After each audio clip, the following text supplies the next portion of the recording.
On a fait une petite erreur dans le titre de notre conférence. On a mis la miséricorde est née de l'évangélisation est née de la miséricorde. En fait, il aurait fallu trouver un temps en grammaire, un temps qui puisse dire que la miséricorde est naît aujourd'hui et naîtra toujours de la miséricorde. Il n'y a pas d'évangélisation sans la miséricorde. C'est de cela dont nous allons parler aujourd'hui. Nous allons contempler le mystère que Dieu fait avec nous. Le mystère de Dieu. Le mystère de Dieu. Et c'est une très vieille histoire. C'est une histoire qui a commencé peut-être même dans le moment où cette pauvre Ève s'est approchée de l'arbre et a commencé à bavarder avec le serpent.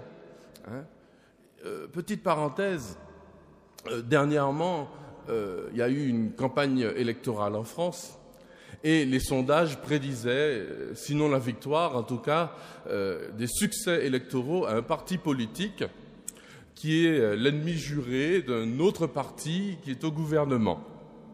Et le ministre de l'Intérieur de l'époque a fait le tour des villes où les sondages prédisaient la victoire de son ennemi.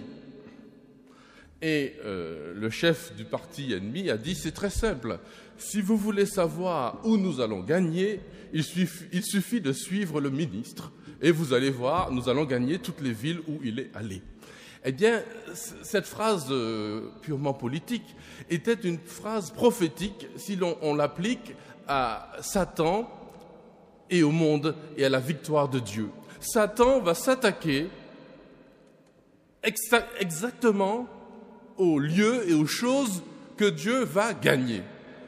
Donc il suffit de le suivre. C'est très simple. Il s'attaque à la femme. Mais pourquoi ? Parce que la femme, c'est le joyau de Dieu. C'est celle qu'il a choisie pour faire dans le monde, dans sa création, pour mettre dans sa création l'amour. Pour que l'homme qui était avant ça, un mec, quoi, un gars, quoi. Il est dans son jardin, il s'occupe de ses plantes, il regarde les animaux. Et soudain, il s'endort, et là, quand il se réveille, il ouvre la bouche et il parle pour la première fois. Dieu lui fait la miséricorde, parce qu'il n'est pas encore un être. Déjà, Dieu lui a fait la miséricorde de passer du néant à l'être, et soudain, il va passer de quelque chose qui n'est pas encore fini, un mal fini, à un être humain. Il ouvre la bouche et sa première parole est une parole d'amour.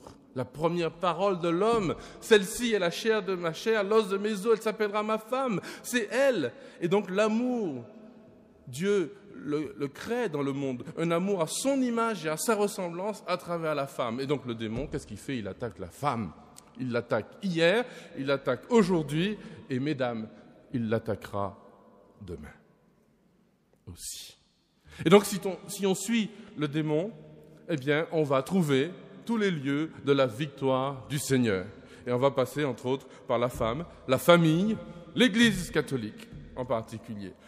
On ne s'est jamais posé la question, tous les grands discoureurs, tous les grands sociologues, pourquoi les mouvements satanistes, et surtout tous les grands théologiens finalement, pourquoi les mouvements satanistes, ils s'attaquent d'abord au symbole et à l'Église catholique.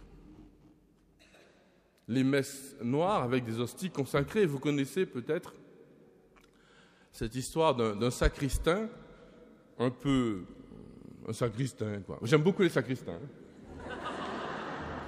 Il n'y en a pas. Voilà. Enfin, celui-là avait ce que j'appelle le complexe du sacristain. Le complexe du sacristain, c'est l'anti-adoration. Lui, il a l'habitude de bosser, de travailler dans l'église. C'est son lieu de travail. Alors, s'il travaillait au PTT, je comprends, il arrive, on a bon. Je parle des PTT, enfin des postes, parce que mon père travaillait à la poste et j'ai habité à la poste quasiment toute ma vie. Alors, quand j'entrais à la poste, j'étais chez moi, voilà, il n'y avait rien d'exceptionnel. Et le sacristain, il fait la même chose avec le lieu saint. Il passe, il est dans l'église. Alors, le complexe du sacristain, ça guette tous ceux qui sont des habitués du Seigneur, en tout cas des lieux saints. Et à la fin, on finit par s'habituer à ce qui est sacré, à ce qui est beau, à ce qui est splendide.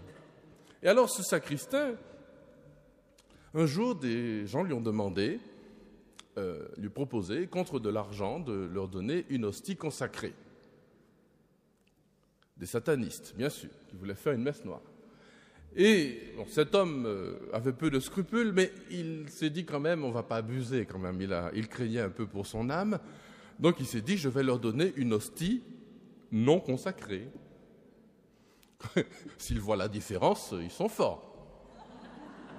Donc ce sacristain est allé prendre une hostie non consacrée et contre de l'argent, il a donné un morceau de pain.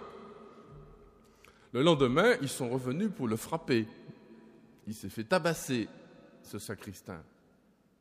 Parce que les satanistes, et Satan lui-même, a bien su reconnaître une hostie consacrée d'une hostie non consacrée. Et on a entendu le témoignage de notre frère avant-hier, qui savait en touchant un objet si cet objet était saint ou pas, ou là où il était passé. Et grand bien lui en a pris de toucher cette médaille. Eh bien, ce sacristain, sa vie a été transformée quand même, parce qu'il s'est rendu compte qu'on ne peut pas s'habituer au sacré. Eh bien, nous, c'est lorsque Satan vient s'attaquer à des choses en nous, à notre âme, à notre corps, à nos femmes, à nos jeunes, à nos familles, à notre Église, qu'on se rend compte à quel point toutes ces choses sont belles et sacrées. Et Dieu vient tout de suite et il fait la première miséricorde. Et peut-être même que la première miséricorde de Dieu, c'est de n'avoir pas pris Adam et Ève sur le fait. Il aurait pu arriver et dire « Hé là, qu'est-ce que vous êtes en train de faire ?» Sinon, vous imaginez le regard qu'ils auraient eu sur eux. Un regard qui les aurait enfermés dans le péché. Dieu nous a vus, la main dans le sac, en train de manger. En train de manger, et Dieu nous a vus, la main. Il faut que je parle plus lentement. Sorry. I can make the translation myself. Dieu les a vus en train de manger. Dieu les aurait vus, en train de manger, et donc ils auraient été enfermés dans leur péché. Vous savez, ce regard qu'on a sur certaines personnes en disant « Toi, là, je t'ai vu ». Et Dieu n'a pas eu ce regard. Il vient après. Il vient le soir. Et comme il s'adresse à sa créature qu'il aime, qu'il a créée à son image, il lui laisse la parole. Et ça aussi, c'est une miséricorde. Dieu veut parler avec nous. Mes enfants, mais vous vous rendez compte? Dieu, le Tout-Puissant, veut nous parler comme un ami parle à son ami. Il vient tranquillou, à la brise du soir, pour prendre le thé avec nous. Gling-glong. Oh Dieu, entre donc. Fais comme chez toi. Mais je suis chez moi, c'est moi qui ai tout créé. Ben justement, mais tu me l'as donné. Il vient, c'est son rêve le plus fort, le plus puissant, lui qui est Dieu, qui n'a pas besoin de nous, qui n'a pas besoin de notre existence, qui a besoin d'aucun d'entre nous. Et c'est ça qui est beau, justement. S'il nous avait créés par besoin, mais il nous a créés gratuitement. Et quand je dis « il nous a créés », je fais une erreur de théologie. Parce qu'il nous crée là pendant que nous sommes en train de parler. Toi, toi, toi, toi. Dieu est en train de te créer gratuitement. Là, maintenant, right now. Hic et nunc. Voilà, comme ça tout le monde a compris. Il est en train de me créer, et ça c'est la miséricorde de Dieu. Elle est actuelle, c'est un acte. Il est en train de le faire. Dieu fait la miséricorde. Comme dans la beauté de la sexualité, un couple fait l'amour. Non pas en se lâchant selon des instincts, mais en se donnant l'un à l'autre. Voilà la miséricorde de Dieu. Parce que tu existes, Dieu est en train de te faire miséricorde. Et du coup, tu deviens miséricorde. Tu es miséricorde. Et donc, je vous dis, c'est une vieille histoire, la miséricorde. C'est une très vieille histoire. Elle nous précède. Elle précède l'existence de chacun d'entre nous. Et elle nous couvre et nous recouvre.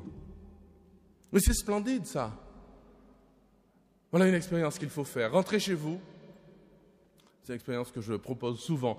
Rentrez chez vous et dans la ville la plus passante, aller dans la place, monter sur une chaise et dites « Je suis une miséricorde »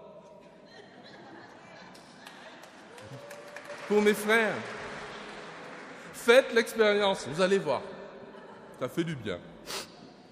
Alors ça ne veut pas dire je suis le meilleur, le plus sympa, j'ai jamais péché, je suis blanc comme neige. Enfin... Oh, c'est compliqué. Bon. Et ensuite, Dieu va donner des peaux de bêtes à ces pauvres imbéciles d'Adam et Ève qui ont été si ignares, finalement si bêtes. Ils vont se séparer entre eux, ils vont vouloir se dominer, ils vont être mal dans leur peau, mal dans leur corps. Et Dieu va leur donner des peaux de bêtes.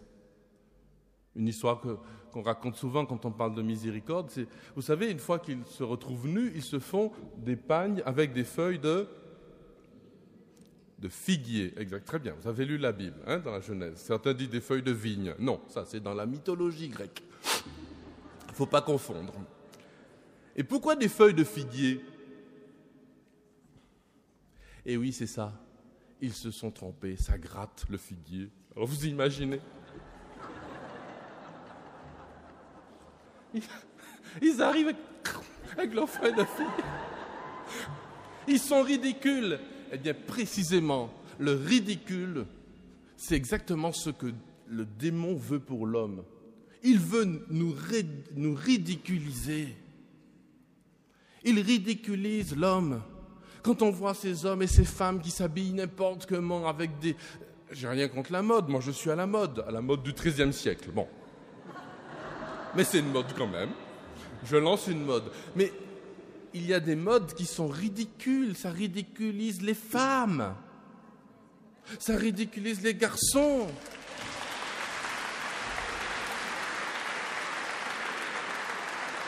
Mais on voit des choses, mais c'est pas possible qu'on puisse tomber si bas. Voyez l'inverse, c'est Marie-Madeleine aux pieds de Jésus.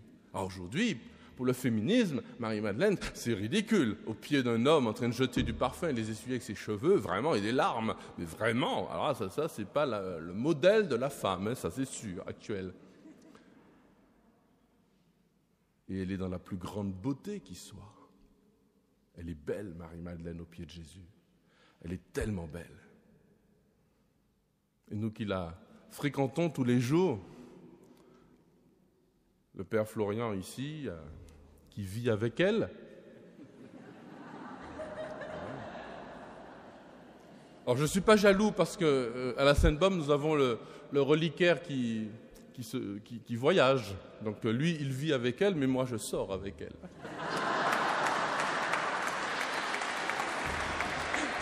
Bon. Ah, c'est Marie-Madeleine, hein. Bon.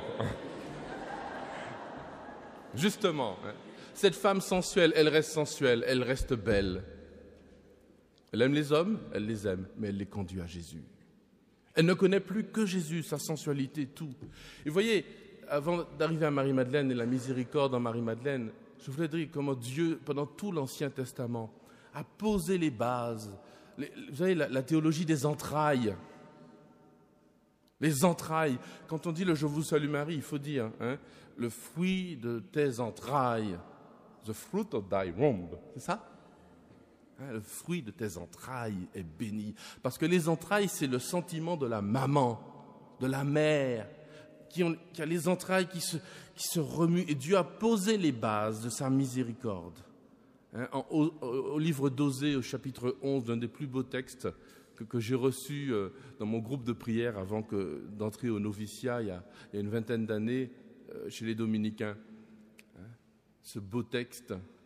J'ai mené Israël chaque jour au désert, je lui ai tenu la main, je l'ai posé sur mes genoux, je l'ai cajolé, je l'ai câliné. Mais ils n'ont pas compris que je prenais soin d'eux. C'est une mère qui parle. Dieu est maman dans la miséricorde. Ce Père, le Père éternel, se révèle comme une maman lorsqu'il s'agit de guérir ses enfants de sa miséricorde. Et il n'a jamais cessé et ne cessera jamais de le faire. Et cette miséricorde va éclater dans le don du Fils unique. Et la personne qui en premier va être douchée de cette miséricorde, enfin, c'est d'abord Marie, bien sûr, qui est la mère de miséricorde. Mais la première personne dans l'Évangile qui va venir demander à Jésus, non pas une guérison physique, mais une guérison de son cœur, parce que physiquement, Marie-Madeleine, ça allait plutôt bien. Elle était en bonne santé, elle avait de l'argent, elle était bien. Ça ne peut pas se traduire, mais pour ceux qui sont là, ils le voient en direct. Mignonne, quoi. Une belle plante. Donc elle vient, aux yeux du monde, elle n'a rien à demander au Christ. Justement, et en elle éclate, à l'état pur, j'ai envie de dire, la miséricorde qui répond à la misère. Et quelle est la phrase, finalement, la dernière phrase, et en même temps, d'une certaine façon, la première que Jésus va prononcer envers Marie-Madeleine, va dire à mes frères. Donc, la première personne à être miséricordieux, à être guérie de 7 démons, celle qui était trempée dans le péché, quand on trempe sa tartine dans son café au lait le matin, imbibée du péché, dégoulinante de péché, va être la première dans une pureté incroyable. D'ailleurs, certains pensent que c'est même pas elle. Enfin, il y a des théologiens qui disent « mais non, c'est pas la même, etc. » Si, justement, c'est ça qui est beau. C'est la même qui est l'apôtre des apôtres. La première miséricordieuse et la première apôtre. Et c'est cela qui va se réaliser, qui se réalise dans la vie de l'Église. Le premier à être touché, et plus nous sommes baignés dans la miséricorde, eh bien plus nous sommes des apôtres. Il y a une très belle phrase, je n'ai pas une Bible sous les yeux, malheureusement, je suis un mauvais prédicateur, mais dans Hébreux, chapitre 6, au verset 4, je crois, qui définit celui qui a la foi. Celui qui a la foi, c'est celui qui a goûté, qui a été participant de l'éternité, qui a goûté la présence de Dieu, qui a goûté la parole, vous voyez, qui a été illuminé. Et le texte insiste de cette expérience d'être complètement rempli de la miséricorde de Dieu. Je suis une miséricorde. Amen. Tiens, on va le faire à l'américaine. Vous allez vous tourner vers votre voisin et lui dire « Tu es une miséricorde ».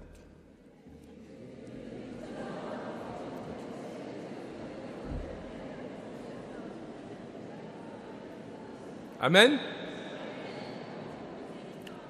Écoutez ce que dit, et la miséricorde de Dieu va continuer. Et tous les grands apôtres, tous les grands prédicateurs, tous les grands théologiens, tous les grands saints vont goûter cette miséricorde, vont en vivre.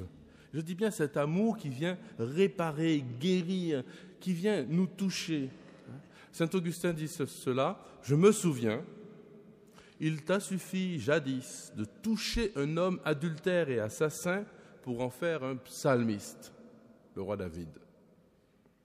Tes regards se sont abaissés sur une femme possédée par 7 démons, sur Madeleine. Et la charité surabondante dont tu l'as remplie en a fait l'apôtre des apôtres.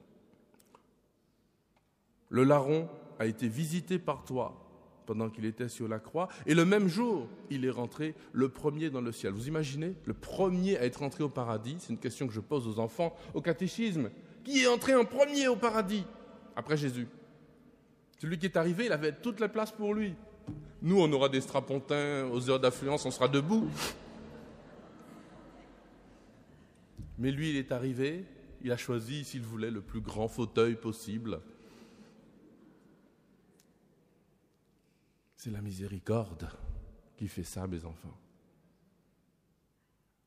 Allez, je ne résiste pas à vous raconter une petite blague non, c'est très vrai, sur l'arrivée de Marie-Madeleine au paradis. Elle arrive, elle ouvre la porte, elle entre, et là, il y a une cour immense de saints qui sont là. Et là, Jésus lui fait signe, viens, viens. Alors Marie-Madeleine est toute timide, elle se retourne, il n'y a que la porte derrière elle. Elle s'avance un peu, elle fait 3 mètres, et Jésus lui dit, viens, viens. Tous les saints, il y a un murmure parmi les saints, etc. Alors elle traverse la cour des grands théologiens, il y a 2 ou 3 jésuites.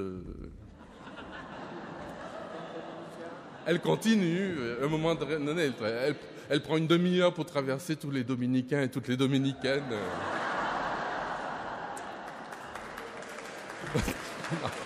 Pardon. Enfin, visiblement, il n'y aura pas moi, si je continue comme ça. Et elle traverse le cœur des ascètes, puis le cœur des vierges. Et à chaque fois, Jésus dit, viens, viens. Elle s'approche, et là, Jésus lui trouve une toute petite place sur un tout petit tabouret entre Marie et lui. Elle s'assoit, et au moment où on s'assoit, on entend une des vierges qui dit, si on avait su.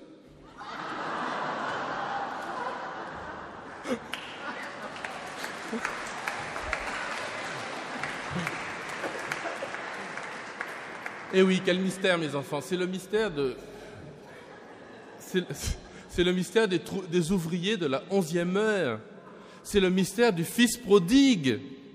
C'est le mystère de la miséricorde. C'est le mystère de tout l'évangile qui fait que celui qui a été trempé dans le péché jusqu'aux os se retrouve brillant comme le soleil. Parce qu'il a été guéri, purifié, miséricordier, trempé, illuminé de la miséricorde du Seigneur. Et donc, n'ayons pas ce complexe ni du sacristain, ni du fils aîné, du fils prodigue, ni des ouvriers de la première heure qui disent « Mais comment ça se fait ? Moi, j'ai toujours travaillé, j'ai toujours été dedans, j'ai toujours suivi le Seigneur. » Toujours. Il y a des chrétiens Astérix et des chrétiens Obélix. Les chrétiens Obélix, ils sont tombés dans la marmite quand ils étaient petits. Moi, j'en fais partie. Je suis tombé là-dedans quand j'étais petit. Voilà. Tout ça, ça me paraît tellement normal, normal, justement. Méfions-nous pour les chrétiens Obélix, si vous en faites partie. Méfions-nous de ce complexe d'Obélix qui consiste à croire que tout ça, c'est évident d'être catholique, de venir à la messe, de venir dire le rosaire, de fréquenter la Vierge Marie, de recevoir la bénédiction du Père, de recevoir... On pense que c'est évident, que c'est normal, tranquille. J'avais un ami prêtre comme ça qui est un prêtre qui a beaucoup compté dans ma vie, mais c'est un prêtre de son époque. Pour lui, être prêtre, c'était un petit peu être animateur socioculturel, quoi. Enfin, je suis un peu méchant, mais c'était ça. Hein. Il disait la messe une seule fois par semaine, en dehors du dimanche, parce qu'il ne faut pas abuser des bonnes choses. Je cite. Bon, bref. Donc cet homme, voilà, pour lui, être prêtre, c'était un service. Et en plus, c'était un bon prêtre, hein, c'est un gars bien. Hein, mais il était comme on l'avait formé à son époque. Un jour, il va en Haïti et il entend au loin des tambours de vaudou. Alors, il va voir le vaudou, des gens qui dansent avec des tambours. C'est culturel. Évidemment, pour ce genre pour lui, les esprits, ça n'existait pas. Les anges, c'était une façon de parler. Il y a la dimension mystique, surnaturelle des choses n'existait quasiment pas. Bon, il avait la foi quand même, c'est déjà ça, en Dieu. Et il arrive, enfin, vous voyez, les démons, les trucs comme ça, ça n'existe pas, c'est une façon de parler, c'est pour les gens simples. Donc lui, il va voir du vaudou comme on va au spectacle. Et il y avait d'autres touristes. Donc il était là, alors les cérémonies commencent, et puis soudain, le prêtre vaudou interrompt tout et dit, écoutez, là, je ne peux pas continuer, il y a quelqu'un ici qui m'empêche, dont la présence m'empêche de continuer. Et cet homme, il avait une réunion, il est là, il y avait d'autres touristes. Hein. Je regarde sa montre, il dit, j'y vais, si ça ne continue pas, je m'en vais. Il sort.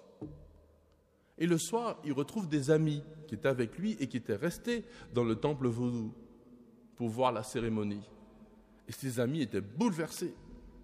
Ils lui ont dit, mais dès que tu es parti, tu as franchi la porte du temple. Tout de suite, le prêtre a dit, maintenant on peut recommencer la cérémonie. Et vous voyez là, il était bouleversé ce prêtre, parce qu'il s'est rendu compte de la puissance de son sacerdoce. Et nous aussi, frères, rendons-nous compte de la puissance de ce que le Seigneur nous donne en le connaissant, en le fréquentant. Vous vous rendez compte de ce que nous avons, de la grâce qui est sur nous. Et cette miséricorde, elle va donc se prolonger. Je ne peux pas ne pas citer Saint Dominique. Saint Dominique, l'un des plus grands apôtres, avec d'autres au Moyen Âge, et qui passe ses nuits en pleurant, en criant. Nul n'était plus joyeux que lui pendant la journée. Et pendant la nuit, il priait toute la nuit. D'ailleurs, à sa mort, on a découvert qu'il n'avait même pas de cellules et de chambres. Mais où est-ce qu'il dort? Mais non, dans l'église. Il passait sa nuit dans l'église. Et on retrouvait les traces de Saint Dominique aux larmes qu'il y avait sur le sol. Parce qu'il pleurait et il hurlait. Il réveillait les frères dans le dortoir. Regardez, l'église est ici, le dortoir, il devait être... Enfin, il n'est pas venu à Saint-Maximin, il était déjà mort quand on a commencé à construire la basilique. Mais il réveillait les frères en hurlant « Mon Dieu, ma miséricorde, que vont devenir les pécheurs ?» Et lui aussi, c'est un chrétien obélix. Et le chrétien obélix, il est touché par la miséricorde, comme Thérèse de Lisieux, touché par les pécheurs, par la misère des pécheurs. On le vit dans nos tripes. Le chrétien Astérix, lui, on en a vu avec les témoignages qu'on a reçus cette semaine, on en a bien besoin dans l'Église, de ces hommes et de ces femmes qui sont ces nouvelles Madeleines, ces nouvelles Marie-Madeleine, qui viennent nous dire, mais vous vous rendez compte du trésor que vous avez? Mais un coup de pied au derrière, les catholiques, là. Miséricorde, évangélisation. Il y aurait non-assistance à personne en danger, à civilisation en danger, à monde en danger, de ne pas témoigner de la miséricorde et ne pas aller sur la place de votre ville et de dire « Je suis une... I am... comment on dit ça? Divine mercy? Divine mercy, yes. I do, yes. » L'apôtre, le grand apôtre de la miséricorde pour notre époque, c'est Jean-Paul II, bien sûr, Saint Jean-Paul II. J'écoutais un témoignage de Daniel Ange sur YouTube dernièrement. Le père Daniel Ange, pour ceux qui ne le connaissent pas, enfin les francophones le connaissent, je ne sais pas si nos frères anglophones le connaissent, c'était un apôtre merveilleux, un prêtre qui a rayonné et qui continue d'ailleurs de rayonner. Pour les jeunes de ma génération, c'était l'un des prêtres qui vraiment témoignait de la puissance, de l'amour de Jésus. Je me rappelle au JMJ ou dans des moments de rencontres, des rencontres comme les nôtres, et Daniel Ange on est des centaines, certainement des milliers, à avoir été convertis par sa parole et par son témoignage. Et dans ce témoignage, il disait qu'il avait vu comment Jean-Paul II pleurait dans la partie de sa vie où il a pleuré quand il célébrait la messe à la fin, et à chaque phrase, il soufflait et qu'il a versé son sang. Et il a rapproché ces trois choses de ce que dit l'apôtre. Ils sont trois à témoigner, l'eau, le sang et le souffle. Il disait comment Jean-Paul II a vécu ça dans sa chair. Le sang qu'il a versé lors de l'attentat et les multiples opérations qui ont suivi, les larmes de souffrance dans ces derniers moments, et puis les moments à la fin de sa vie où il ne pouvait plus assumer ce ministère comme il le voulait, et pourtant il l'a assumé avec ses larmes, avec sa souffrance d'une façon prophétique, et le souffle dans sa parole d'un homme qui avait tellement de vigueur, qui fatiguait 10 secrétaires, tout le monde démissionnait, ils n'en pouvaient plus, et puis à la fin, il soufflait et il souffrait. L'eau, le sang et le souffle témoignent. Et Jean-Paul II a témoigné de cette miséricorde en lui-même. Jean-Paul II était un apôtre de la miséricorde, mais il était lui-même une miséricorde pour le monde. Je me rappelle, j'avais une rencontre avec des malades pendant une mission. Il y avait tous ces gens malades, et on devait parler. Et il disait comment la maladie les excluait de la société, de la communauté, soit parce qu'ils ne pouvaient plus se rendre à telle ou telle réunion, soit parce que les gens ne venaient plus les voir. Et soudain, Jean-Paul II était encore vivant, Saint Jean-Paul II était là, et on a médité sur le fait que dans toutes les catégories de personnes qui existaient, le pape était un malade, et que l'Église catholique gardait un pape malade comme un signe prophétique pour montrer que la miséricorde de Dieu s'étend d'âge en âge et que le monde, malheur à ceux qui ne pouvaient pas le comprendre, mais quel bonheur pour ceux qui pouvaient le comprendre. Et je regardais ces personnes malades et soudain, on a fini la réunion de prière avec une joie. La prophétie de cet homme miséricordieux était pour eux une source d'une onction puissante de l'Esprit Saint dans leur vie. Leurs maladies, leurs handicaps étaient signes de la miséricorde de Dieu. Alors aujourd'hui, mes frères, après la miséricorde hier, la miséricorde aujourd'hui. Alors, aucun de nous ne serait là sans la miséricorde. Ce qu'il faut contempler, c'est que la miséricorde est une expérience. Ce n'est pas un discours, ce n'est pas une idée, la miséricorde. C'est une expérience. Être touché par quelqu'un. Marie-Madeleine, elle veut toucher Jésus. Et elle l'a touché. Et à la fin, Jésus lui dit, ne me touche pas. Mais ça, c'est à la fin. Ça, c'est à la fin. Et je comprends qu'elle veuille toucher. Jésus la renvoie à une autre expérience, à une autre miséricorde. C'est pour ça que je vous dis que l'évangélisation n'est pas née de la miséricorde, mais elle naît à chaque instant et naîtra toujours de la miséricorde. Marie-Madeleine veut toucher Jésus, mais Jésus lui dit, il y a une autre miséricorde que tu dois toucher, ce sont tes frères. Alors va dire à mes frères, tu veux toucher Jésus, touche l'Église. Tu veux toucher Jésus, touche l'Église, car l'Église catholique est miséricorde dans ce monde. Elle est le signe de la miséricorde. Elle n'est pas le club des gens les plus sympathiques, des plus beaux, des mieux formés, etc., etc. Enfin, regardez-vous, ce ne serait pas vous qu'on aurait choisi. Moi, peut-être.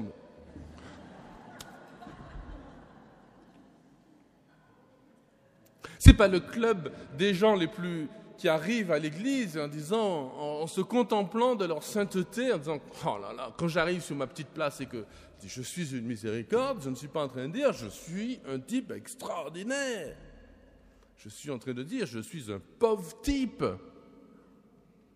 un médiocre que le Seigneur a choisi ».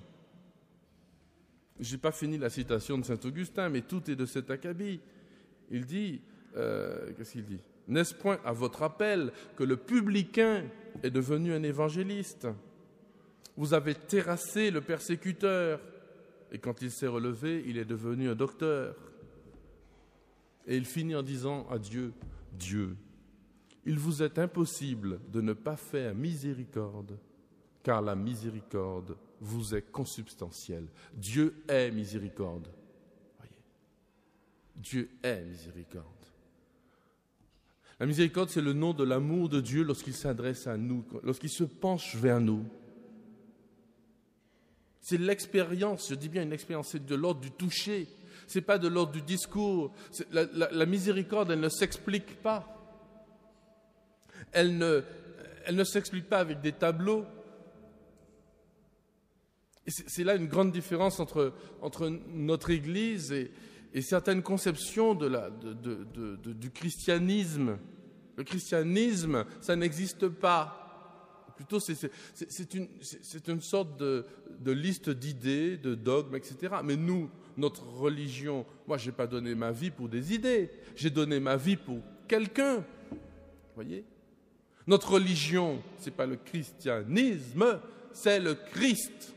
Et quand vous avez rencontré cette personne, c'est le Christ qui vient à toi, qui te prend. C'est Sœur Faustine avec le roi de gloire miséricordieux qui s'avance vers nous pour nous bénir. Il est beau gosse. On a envie de se jeter dans ses bras.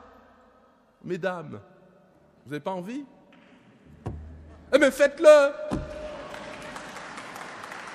C'est ça, la miséricorde. Et la miséricorde aujourd'hui, plus que jamais, parce que la misère est une expérience. Nous ne sommes pas, les chrétiens ne sommes pas en train de discourir. Nous ne sommes pas en train de discourir en disant le péché, c'est très mauvais. Les débauches, c'est pas bon. Si c'était ça, le bien et le mal, et c'est tout le jeu de la franc-maçonnerie, c'est tout le jeu de ceux qui s'opposent à l'Église et à ce que l'Église est. L'Église n'a pas d'ennemis, mes enfants, d'ailleurs, entre parenthèses. Nous, comme catholiques, nous n'avons personne, nous ne définissons personne comme notre ennemi. Certains pensent que nous sommes leurs ennemis, mais nous n'avons pas d'ennemis. Nous sommes les disciples du roi de miséricorde. Nous aimons tout le monde comme des frères. Tout homme est un frère qui arrive vers moi. C'est une expérience que j'ai faite aussi avec un jeune sataniste. Je raconte souvent cette histoire, mais elle m'a bouleversé. Un garçon que je croise dans un lycée où je suis aumônier, où j'étais aumônier, pardon. Et ce garçon, mais j'ai eu peur de lui. Tant je suis...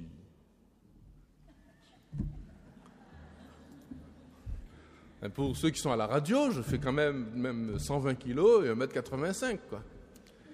Il est un petit peu plus petit que moi, tout frêle, tout maigre, les cheveux sales, des trombones dans les oreilles, les t-shirts marqués, le jean marqué 666 avec sur le t-shirt une croix renversée mangée par un serpent, l'air méchant. Et moi, j'ai eu peur. Donc, je le rencontre un jour, oula, j'arrive même pas à lui parler. Enfin, il était avec tout un groupe, enfin vraiment Alors, je m'endors un peu honteux. Dit David, tu es censé être un apôtre du Seigneur Jésus. J'avais quand même réussi à dire mon chapelet assis juste à côté de lui. On était dans un bus. Donc, j'avais dit mon chapelet, j'étais assis pas loin, je disais mon chapelet. Bon. Et le lendemain, j'ouvre la porte d'une classe et je tombe sur ce garçon, avec autour de lui 6 ou 7 camarades habillés à peu près pareil. Mais lui, c'était le pire. Et je leur dis, mes enfants, vous devez choisir entre la vie et la mort.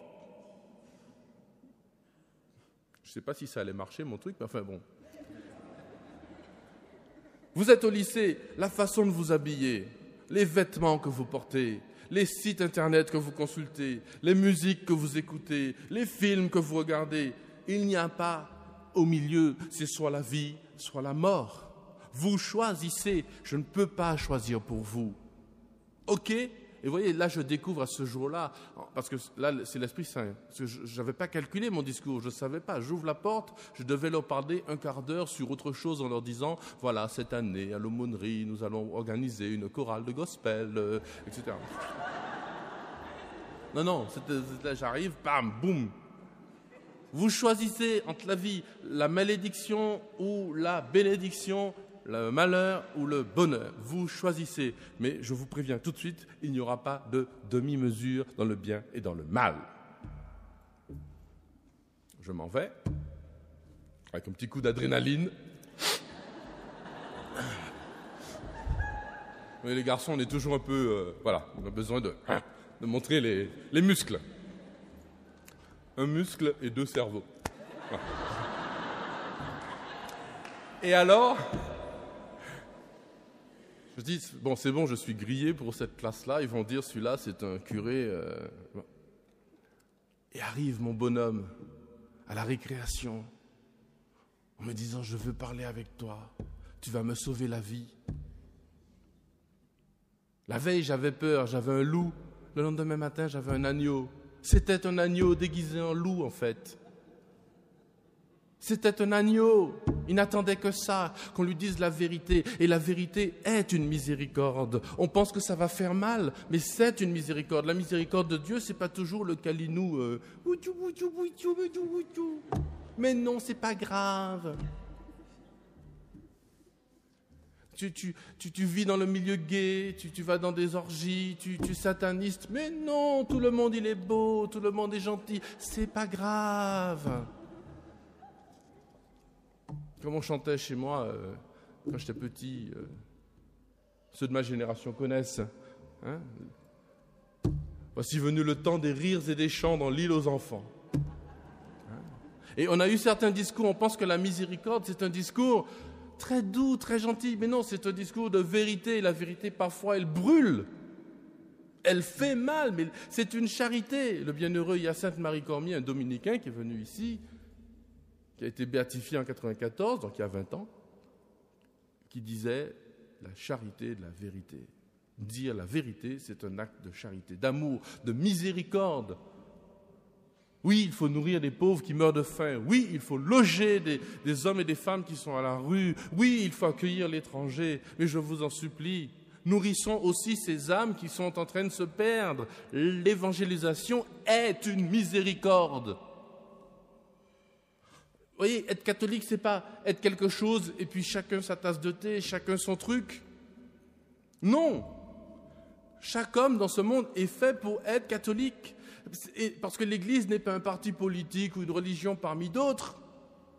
Nous n'avons pas découvert la religion en trouvant un bouquin qui s'appelle la Bible dans un fagot, je ne sais pas où, dans une boîte. Oh, c'est pas mal ce truc. Nous avons découvert la religion chrétienne en rencontrant Jésus-Christ qui est venu à nous. En disant, toi, mon enfant, je t'aime. Et alors cet enfant, je discute avec lui et il me dit, mais moi, j'ai l'impression que tous les gens que je rencontre me détestent. Quand je vois quelqu'un dans la rue, j'ai l'impression que cette personne me déteste et il me dit une phrase terrible. David, je n'ai confiance qu'en une seule personne, en toi. Ça fait 2 heures qu'on se connaît, mon bonhomme. 2 heures. Il faut dire que je l'avais ramené au couvent aussi. À la sortie de la messe, les frères me voient arriver, parce que moi j'étais en apostolat, donc les frères sortent de la messe en procession, et moi j'étais dans le couloir avec mon bonhomme, avec ses cheveux longs, son t-shirt, son machin 666, etc. Et là devant les frères, je faisais vraiment le super apôtre. Les frères arrivaient, s'écartaient, voyaient ce gars qui était hirsute, un agneau. Et là je lui dis, mais tu sais Pierre, moi c'est l'inverse. Moi depuis que je suis petit... Au contraire, quand je rencontre quelqu'un dans la rue, parce que j'ai fait l'expérience de l'amour de Dieu, alors je ne lui ai pas dit ça comme ça, je lui ai dit, quand je rencontre quelqu'un, pour moi, cette personne, a priori, c'est un ami, c'est quelqu'un que j'aime et qui m'aime. Et quand j'ai levé les yeux, j'ai vu Pierre qui était en train de pleurer, de chialer, de pleurnicher. Mon grand bonhomme n'attendait que ça, qu'on lui parle de l'amour, mes enfants. L'évangélisation est la miséricorde et la miséricorde est l'évangélisation. Vous mettrez ça sur ma tombe. Promis ? Je pense mourir martyr, hein, bientôt. Voilà, j'espère, je pense. Et donc vous mettrez, il disait, la miséricorde est évangélisation et l'évangélisation est la miséricorde. Il n'y a pas d'autre chemin. C'est une expérience de Dieu. Vous voyez ? C'est l'expérience de la bénédiction du Père. Dieu nous bénit. On a besoin de se sentir béni. La malédiction, c'est l'une des choses les plus terribles. D'ailleurs, c'est la seule chose qui existe dans ce monde et qui détruit. Alors, on envoie des gens chez des psys, on envoie des gens, et parfois on en a besoin. Mais c'est en fait parce qu'on se sent maudit, soit par ceux qui nous précèdent, et parfois c'est vrai. C'est vrai, on a été maudits par des gens qui nous ont précédés et on passe des années. Si on ne connaît pas la prière, si on ne connaît pas la bénédiction du Père, on passe des années à rechercher cette bénédiction. Et la malédiction nous envahit et parfois on se maudit soi-même. Ça, c'est le degré absolu. C'est ce que le démon recherche. Parfois, il vous fait pécher, il vous tente. Et le carré de chocolat qui vous dit « mange-moi, s'il te plaît ». Bon, c'est peut-être le carré de chocolat, c'est peut-être pire. Hein, ça peut être la médisance sur votre voisine qui dit « elle est tellement méchante, vas-y, dis une petite parole méchante, mais qui reste dans la charité, apparente, dans le silence. Ah, madame une telle, je préfère ne pas en parler. »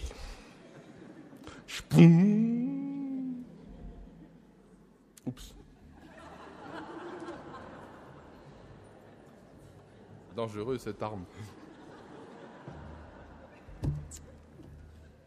Voyez. Mais ce que le démon cherche, c'est d'abord de vous faire pécher, mais ensuite de vous faire désespérer. Oh, je suis encore retombé dans cela. Et je commence à me maudire moi-même, à m'accuser moi-même, à me condamner moi-même. Mais l'Écriture dit, il n'y a plus de condamnation, Romains 8. Il n'y a plus de condamnation. Ces personnes qui sont prisonnières de la pornographie sur Internet, qui rechutent et qui désespèrent au fur et à mesure, qui descendent les marches de la désespérance. Ces alcooliques, ces drogués, ces couples qui s'enfoncent au fur et à mesure dans cette misère qui, encore une fois, n'est pas une théorie, c'est une expérience. Et le démon cherche à quoi? Il cherche à te maudire, à ce que tu te maudisses toi-même. Là, il a réussi son coup. C'est bon. Lorsque je commence à me dire je suis nul, lorsque je commence à mettre au centre de ma vie ma misère et que je ne vois plus qu'elle, je suis sûr d'y retomber à chaque fois. Et le démon, il me la remet au centre, parfois avec de bons sentiments, en disant tu es chrétien, tu ne devrais pas, regarde, tu es un pauvre type, tu as encore dit du mal de ta voisine, tu as encore retourné sur Internet, tu as encore mangé le carré de chocolat. Moi, j'ai choisi carré de chocolat, moi. Eh bien, je ne désespère pas. Un jour, j'y arriverai, mais avant d'y arriver, il y a une chose dont je suis certain. C'est que Dieu m'aime, les enfants. Le Seigneur me bénit. Il me bénit même au cœur de mon... Je me tourne vers lui. Je ne m'en tire pas à bon compte, parce que Jésus est mort pour ça, hein, quand même. Il n'a pas fait semblant de mourir sur la croix. Il est mort pour ça. Vous savez, lorsque la femme adultère, qu'il rencontre Jésus, la femme adultère, cette femme, elle a trahi quelque chose de sacré. Je vous dis franchement, moi je serais parmi ceux qui auraient pris une pierre pour lui lancer dessus. Parce qu'elle mérite la mort. Elle mérite vraiment la mort. Le mariage, c'est sacré. Quand on détruit le mariage, on détruit la famille. Quand on détruit la famille, on détruit la société. On détruit l'enfant. On détruit l'œuvre de Dieu. On détruit tout. C'est criminel de s'attaquer au mariage. C'est criminel. On mérite la mort. Et cette femme mérite vraiment la mort. Parce qu'aujourd'hui, qu'est-ce qu'on aurait fait? On aurait fait une chanson sur les cornes de son mari. Elle est adultère, mais aujourd'hui, ce serait une femme prophétesse. C'est normal, me disait un psychologue à une femme qui avait des problèmes de fidélité. Oh, aujourd'hui, il n'y a rien de mieux pour qu'un couple tienne que l'infidélité. C'est mieux, ça? Elle mérite la mort, mais Jésus, au moment où il dit, d'abord, il m'aurait dit, à vous, à moi et aux pharisiens, comme il l'a dit, celui qui n'a jamais péché, qu'il lance la première pierre. Bon, donc ok, moi j'aurais mis ma pierre par terre, je serais parti. Discrètement. Mais au moment où il dit à cette femme, et prenez ça pour chacun d'entre nous, et pour chaque pécheur de la terre, et j'ai cru entendre Sister Bridge le dire hier, au moment où il dit à cette femme, personne ne te condamne pas, moi non plus je ne te condamne pas, il prend sur lui la condamnation du péché. Il sait qu'il va mourir pour elle. Il prend la condamnation. Au moment où il dit « je ne te condamne pas », c'est que je prends sur toi ta condamnation. La miséricorde de Dieu, c'est ça. C'est l'expérience grand 1 de la bénédiction du Père qui guérit mes malédictions. C'est l'expérience aussi de l'Eucharistie. C'est pour ça que ceux qui aiment la miséricorde aiment l'adoration, parce que quand je contemple Jésus dans l'ostensoir, je contemple celui qui a donné son corps, qui a versé son sang pour moi. Je suis personnellement concerné et puis je contemple celui qui a versé son sang, donné son corps pour le monde entier, là, en direct, pas en différé, en direct. Il est en train de me faire miséricorde, il est en train de se donner sur moi sur l'autel. Voyez le lien direct entre ma miséricorde, le fait que je suis miséricordier, et le fait d'adorer le Seigneur et de le contempler dans le Saint-Sacrement. Vous voyez que ce n'est pas une idée. Une idée, ce serait pleine parole, comme ce que je suis en train de faire, mais c'est pour témoigner d'une expérience. Quand je suis devant le Saint-Sacrement, je rencontre Jésus. Moi, je me rappelle dans une communauté au Canada dont vous avez peut-être entendu parler, qui s'appelle Marie Jeunesse. Et quand j'arrive dans cette communauté, c'était quelques semaines avant d'entrer dans les ordres, ça fait 20 ans jour pour jour. Et j'arrive dans cette communauté, merci Seigneur, et je vois des garçons et des filles, mais rayonnants. Alors je me dis quand même, les fondateurs, ils sont forts. Ils sont, on aurait dit les jeunes d'Abba. Tellement ils étaient beaux. Et alors, je me dis, les fondateurs quand même, ils sont forts. Ils sont allés chercher dans le Canada, où l'Église du Canada a connu une crise incroyable. Ils sont allés chercher les jeunes catholiques les plus sympas. Et en fait, mais pas du tout. La méthode, c'est quoi? Le chapelet, l'adoration de Saint-Sacrement. Jeudi soir, toute la nuit. Et je voyais un jeune en particulier qui était rayonnant, qui entraînait les autres à la joie, etc. Et en fait, ce jeune était arrivé dans un état lamentable. On m'a montré les photos. Et le fondateur m'a dit, Réal, il m'a dit, tu vois, un soir, on ne lui a rien dit, il est arrivé devant le Saint-Sacrement, on lui a proposé. Il était devant, il est arrivé, il était courbé comme ça. Et il s'est mis devant le Saint-Sacrement, et alors que tout le monde se prosterne devant le Saint-Sacrement, il s'est redressé. Il a regardé Jésus toute la nuit. Et là, c'est devenu un autre homme. C'est devenu un homme tout court. Il est devenu vivant devant Jésus, miséricorde, devant Jésus qui nous illumine de ses rayons. Amen.